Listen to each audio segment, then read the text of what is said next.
Seigneur, nous voulons te dire merci. Cher Saint-Esprit, parle-nous cet après-midi encore. Communique-nous la pensée de Dieu. Dans le nom de Jésus. Et toute l'assemblée, nous te disons Amen. Amen. Est-ce qu'on peut acclamer très fort le Seigneur Jésus? Que Dieu soit loué. C'est comme pour dire qu'à partir d'aujourd'hui, il faut venir avant. Amen. Dites Amen. Amen. On ne va plus commencer à mettre le CD. Si tu viens en retard, on remet le CD. Dites Amen. Amen. Nous voulons dire merci à Dieu, merci à notre frère Audrey, que Dieu te bénisse, mon ami. Tu es l'exaucement de notre prière. Et nous savons que le Dieu de la restauration va se souvenir de toi. Amen. Dans ce pays où il t'a envoyé. Dites Amen. Amen. Je suis fier de vous le dire parce que nous en avons prié pendant 9 ans. Et nous ne cessons de prier chaque jour. Seigneur, envoie-nous, nous avons des instruments qui chantent. Alléluia. Amen. Nous avons quoi? Là, on va s'attendre avec lui. Il y a son ami qui a joué la guitare basse le samedi, dimanche passé. Je vais parler avec lui aussi pour voir, savoir s'il n'a pas une église d'attache pour que nous puissions le prendre en charge. Dites Amen. Amen. Comme ça, on va continuer à prier pour que Dieu nous envoie un batteur. À défaut, parce que le frère Nathan lui apprenait plutôt le piano. Nathan, tu vas t'organiser maintenant, hein? Tu as quelqu'un qui va t'apprendre à piano. Amen. Nous sommes en train de parler ces 2 semaines, la semaine passée et cette semaine, sur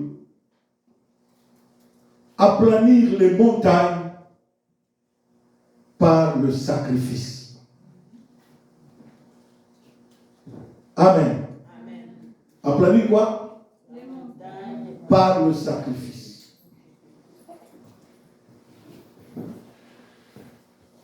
Le sacrifice est tout acte que l'homme pose qui est au-delà de ses efforts. Amen. Qui est au-delà de quoi? Tout acte que tu peux poser au-delà de tes efforts.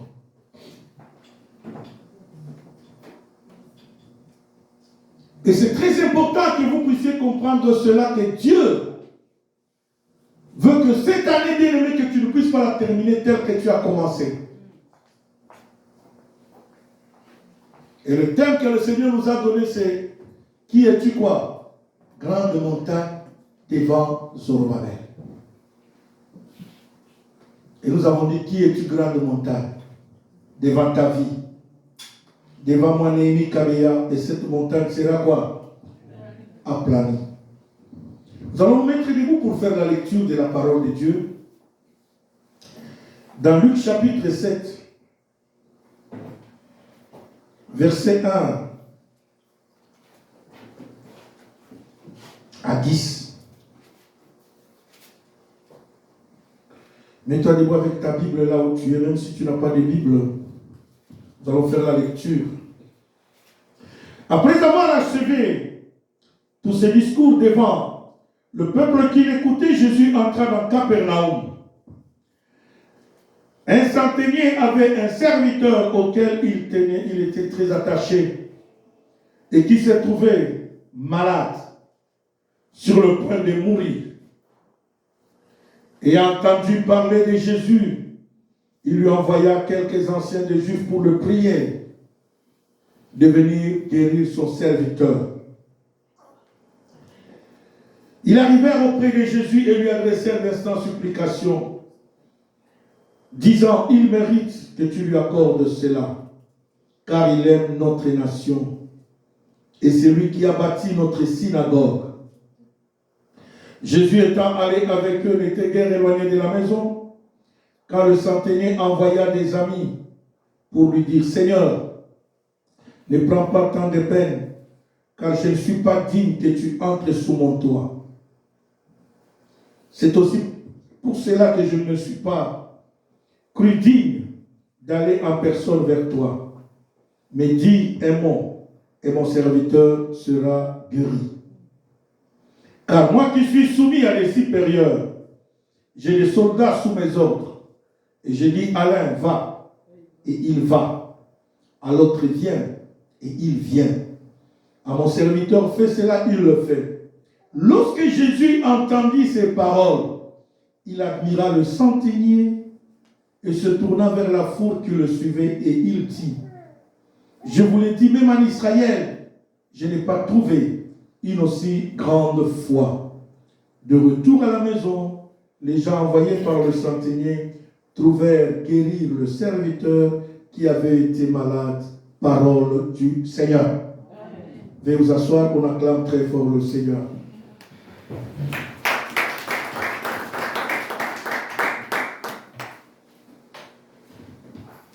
Aplanir les montagnes. Je n'avais cessé de le dire et je l'avais dit la fois passée. Tu ne peux pas aplanir quelque chose que tu n'as pas identifié. Alléluia. Amen. Et toi-même, tu ne peux pas aplanir si toi-même tu ne t'identifies même pas toi-même. Qui es-tu? Dans le contexte où nous lisons ce texte, quand Dieu dit qui es-tu, grande montagne, devant quoi? Zorobabel, Dieu commence d'abord par identifier qui est Zorobabel. Pour que la montagne puisse fuir devant toi, tu es qui d'abord? Tu es appelé à te connaître. Et pas seulement te connaître, connaître aussi la montagne qui doit fuir devant toi. Et c'est ce qui fait que beaucoup de gens viennent à l'église aujourd'hui. Nous sommes bien, excusez-moi le terme, nous avons beaucoup été mal habitués dans le sens à ce que quand tu as des problèmes, tu cherches plus les prophètes pour qu'ils prient pour toi. Amen. C'est bon. C'est pas mauvais, mais c'est mauvais. Le pasteur ou le prophète qui va prier pour toi ne connaît pas ta situation comme toi tu la vis. Amen. Dites Amen. Amen. Ne connaît pas quoi? La situation comme toi tu la vis. C'est toi qui connais ce qu'il y a en toi. C'est toi qui connais ce que tu vis. Si tu ne sais pas, bien aimé, d'abord toi-même prendre à cœur ton problème, le pasteur ou le prophète ne priera pas en profondeur comme toi-même. C'est la raison pour laquelle j'ai toujours aimé l'attitude de Anne dans l'église. La Bible dit que quand Anne priait,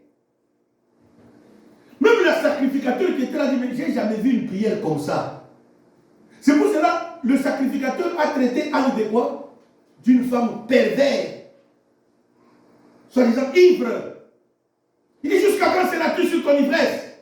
Anne dit, mon Seigneur, je ne suis pas sur mon ivresse. C'est la douleur. Bien aimé, quand tu connais la montagne qui est dans ta vie, même ta façon de prier va quoi? Va changer.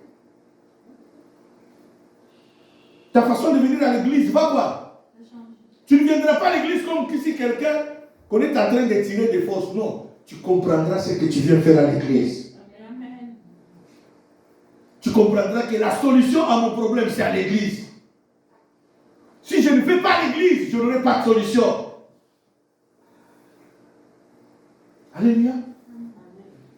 Le texte que nous venons de lire, bien aimé, nous parle d'un centenier. Tu ne peux pas aplanir une montagne que tu ne connais pas. Ce monsieur avait ses business. D'abord, il était un notable de la ville. Et des deux, il avait ses business à côté. Et la Bible dit que la personne qui gérait quoi? Ses business est tombée malade. C'est une montagne. D'où la maladie s'est pointée dans la vie de cet homme comme quoi? Une montagne. Voilà pourquoi tu dois chercher, bien aimé, à identifier ta montagne. Quel genre de montagne qui est dans ta vie?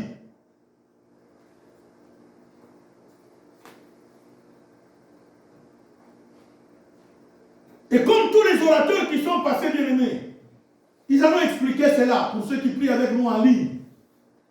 Et nous vous encourageons, bien aimés, de participer aux prières en ligne. C'est très important, chaque lundi, mercredi et vendredi.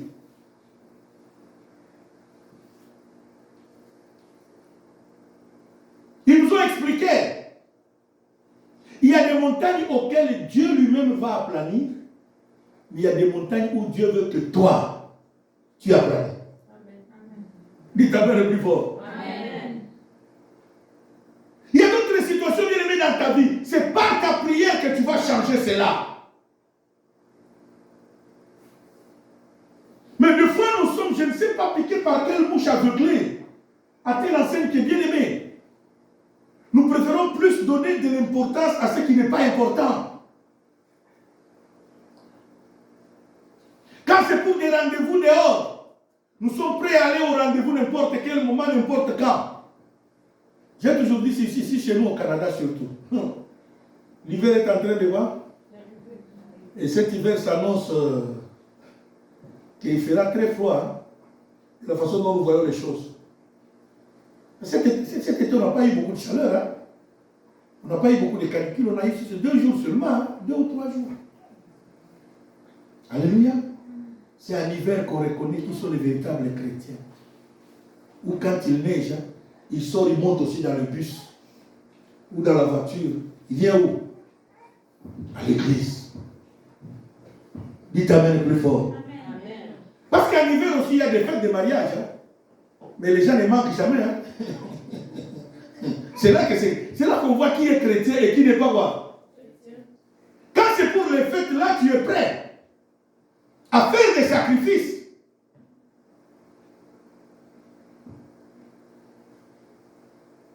Ici, bien aimé, le monsieur avait une montagne qui était dans sa vie, c'était la maladie de son serviteur, le gérant de ce business, qui n'était ni son frère ni son cousin. C'est un agent qu'il avait engagé. Mais la Bible dit, cet agent était important. Quand ce que tu cherches est important, bien aimé, même ta façon de venir à l'église va quoi? Ta façon de prier va quoi? Tu ne vas pas prier comme si quelqu'un est en train de forcer, ça sortira de ton cœur. Ça te poussera même à pleurer. Pourquoi? Parce que tu sais que c'est très important, il faut que ça se passe.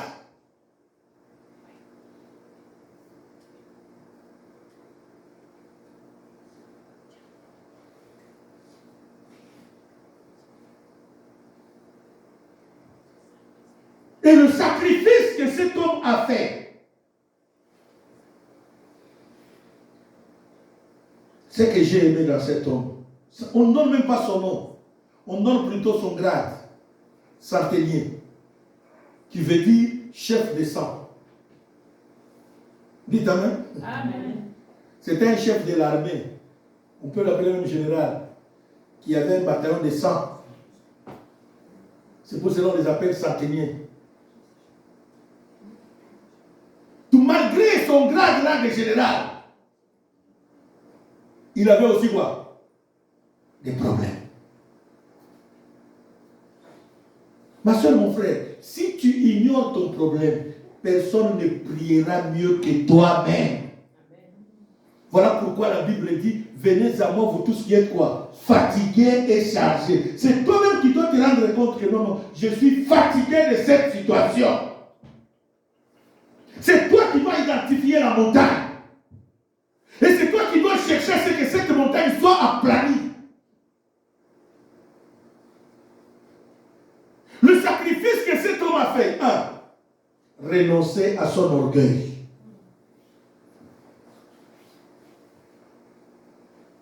Alléluia. Renoncer quoi? Vous savez, tel que nous sommes là, tu peux dire que moi je suis humble. C'est humble dans la bouche. Chacun de nous a son orgueil.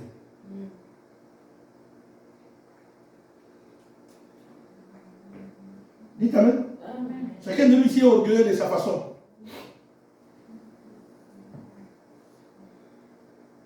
L'orgueil qui nous bloque aujourd'hui, c'est quoi? Des fois, tu ne veux même pas prier plus fort. Non, non. Les gens vont entendre que j'ai aussi des problèmes. Qui n'en a pas? Qui n'a pas de problème ici? Qui peut dire que moi je suis bien qu'il lève la main à l'aide? Non, personne. Si l'autre est malade, l'autre est ceci, l'autre est cela, nous n'avons pas tous le même problème. Mais chacun de nous a quoi? A un problème. Et c'est ce problème-là qu'on appelle quoi? La montagne.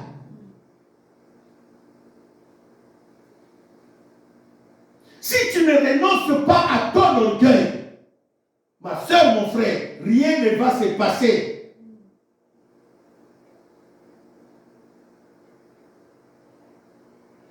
Il était une autorité dans la ville. Il a entendu que Jésus est en train de passer. Il a posé la question, qui est ce Jésus que tout le monde court derrière? Et on lui annoncera que non, c'est le monsieur qui fait marcher les paralytiques. C'est le monsieur qui donne solution à tout quoi? Problème. C'est le monsieur qui guérit toute maladie. Il dit, ah bon? Il dit, moi j'ai un problème chez moi. Personne ne savait que ce monsieur avait quoi? Parce qu'il réglait même les problèmes de la société. Il a trouvé dans la ville qu'il n'y avait pas de synagogue. La Bible dit qu'il a construit quoi? Une synagogue. Il avait des biens. Il aidait les gens. Il soutenait les gens qui étaient dans le besoin bien-aimés.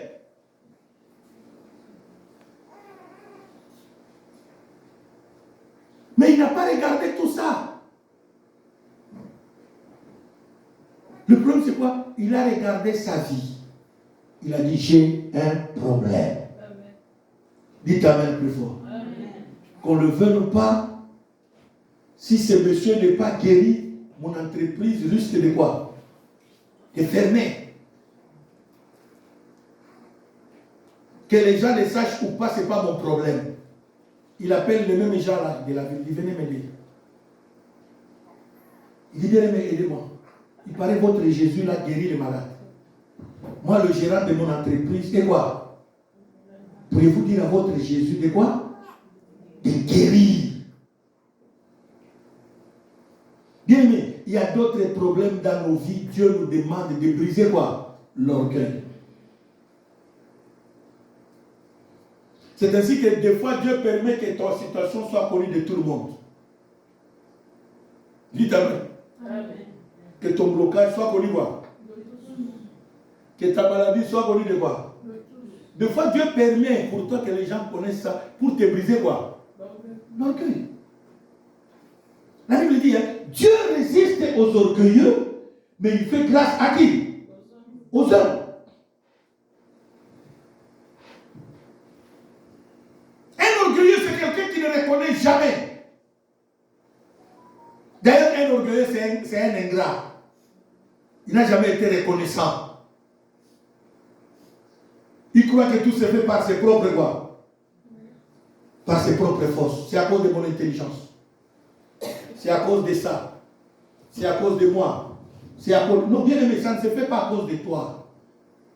C'est Dieu qui le fait. Amen. Alléluia. Amen. Voilà pourquoi Dieu permet d'autres situations, bien aimé, dans nos vies. Ça se complique. Tu te poses la question, pourquoi tout le monde peut avoir la solution facilement, sauf moi? Il y a des montagnes qui vont tomber, bien aimé. Ici, jusqu'au jour où tu vas briser l'orgueil dans ton cœur. Tu vas renoncer à ton moi.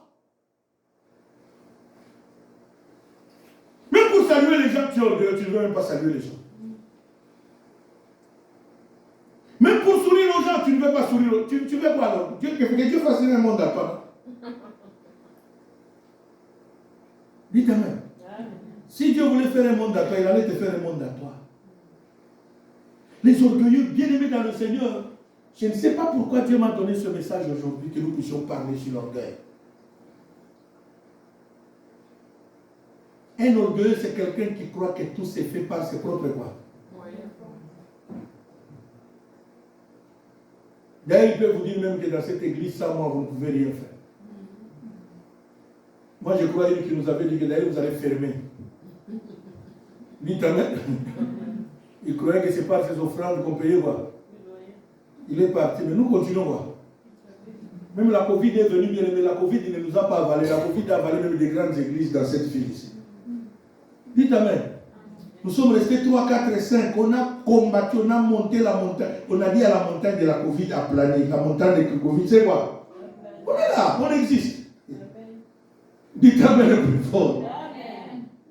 Même si on est deux, on va continuer à prier. Même si on est 5, on va continuer à quoi? À prier.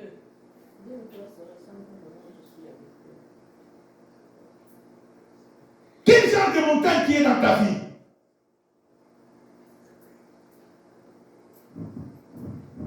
Quel genre de montagne?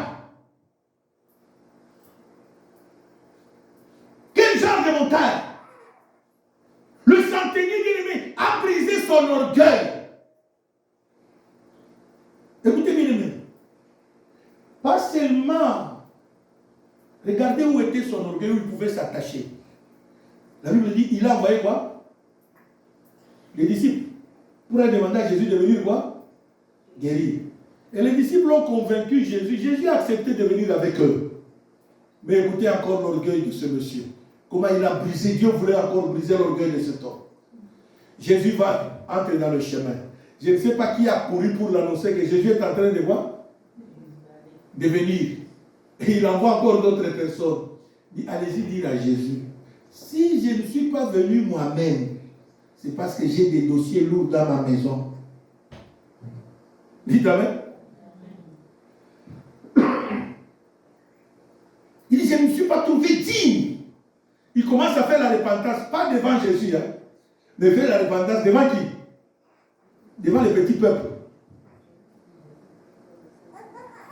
Un prédicateur nous a dit que, il dit, ce jour-là, le centenier a commencé à dire à ces hommes-là, il dit, allez-y dire à votre Jésus-là, si j'ai refusé qu'il vienne chez moi, c'est parce que pas seulement je suis polygame, mais je suis aussi, j'ai des fétiches chez moi qu'il faut que je puisse monter quoi? En grade.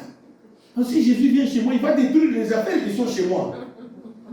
Il ne faut pas que Jésus arrive chez moi. Dis-lui que non, je connais son pouvoir. Même à distance, il peut ordonner les choses pour voir. Et j'ai compris que l'idée de ce prédicateur-là, il avait raison. C'est quand tu as des dossiers que tu ne veux pas abandonner, tu verras que les gens viennent chez toi. Non. Tu as des dossiers que les gens ne veulent, il ne faut pas que les gens connaissent ces dossiers-là. Est-ce que tu voudrais que les gens connaissent ça? Non. Mais lui, il a confessé ça. Et la Bible dit, il n'a pas confessé devant Jésus. Lisez bien la Bible.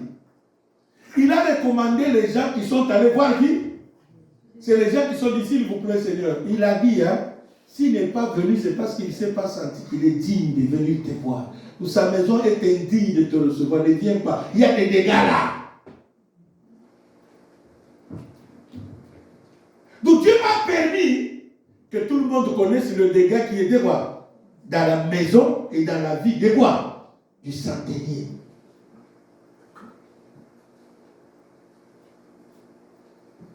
Les montagnes qui sont dans ta vie ne tomberont jamais si tu ne brises pas ton orgueil. Si tu ne renonces pas à ton orgueil. Un orgueilleux n'écoute jamais les conseils. C'est lui qui a la vérité. Dites Amen. Un quoi? Un orgueilleux n'accepte jamais le temps d'humiliation de Dieu.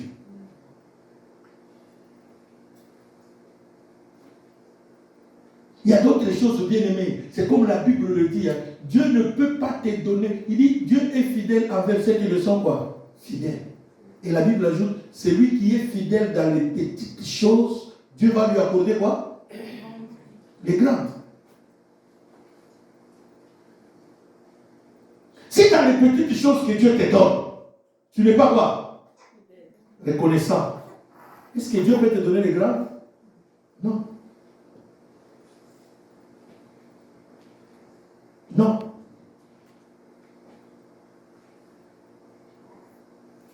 Le centenier, dans ce que Dieu lui avait donné, il était humble. Il a reconnu qu'il a des problèmes.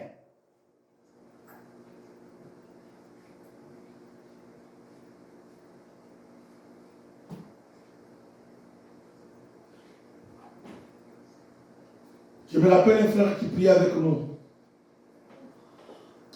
toujours témoigner cela. Quand je me suis converti, dites Amen. Amen.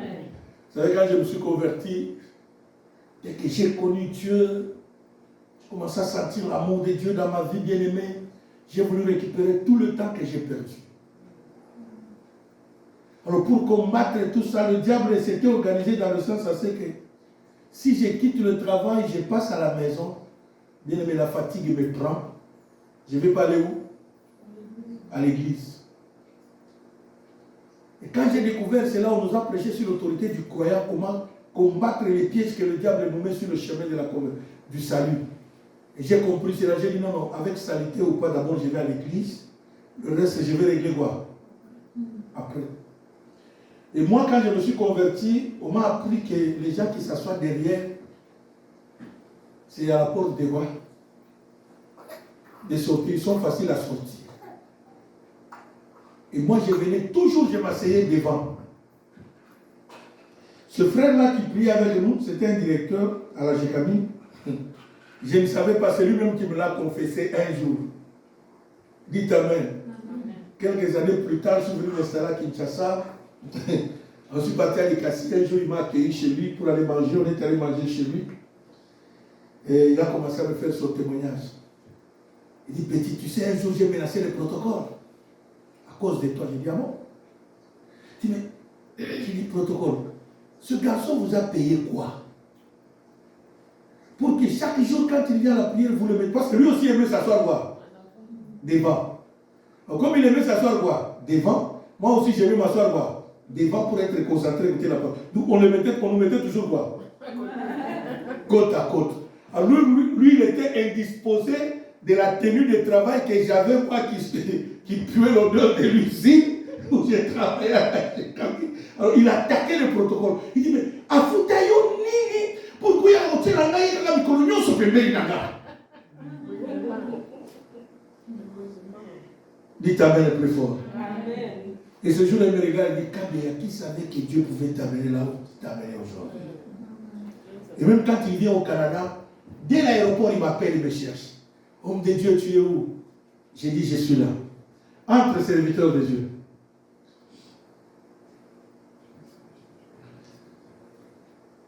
Viens t'asseoir ici, viens devant, viens.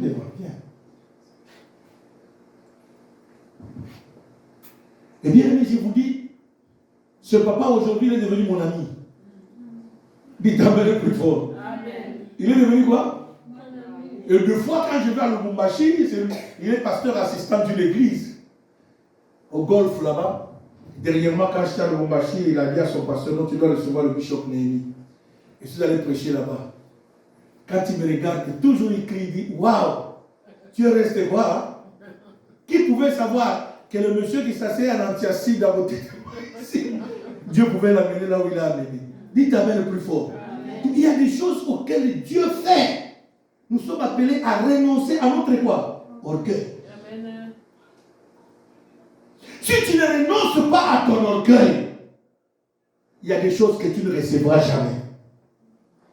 Il y a des choses que tu ne vivras jamais. Nous sommes bien aimés dans un moment de prière de 120 jours que Dieu nous a mis à cœur. Sur qui es-tu grande quoi? Montagne. Bien aimé, il faut que cette montagne qui est dans ta vie soit aplanie. Mais pour que cette montagne soit aplanie, commence toi-même là où tu es par renoncer à ton orgueil. Renoncer à toi-même. L'orgueil, bien aimé, peut t'empêcher à voir la gloire de Dieu. L'orgueil peut t'empêcher à vivre la manifestation de Dieu.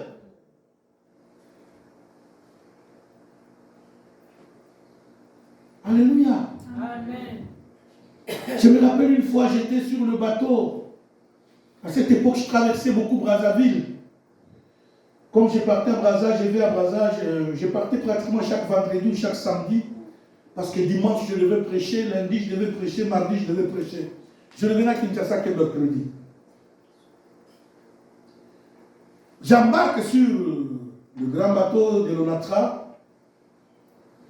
Dès qu'on a quitté le quai, il y avait un petit enfant de 10, 12 ans.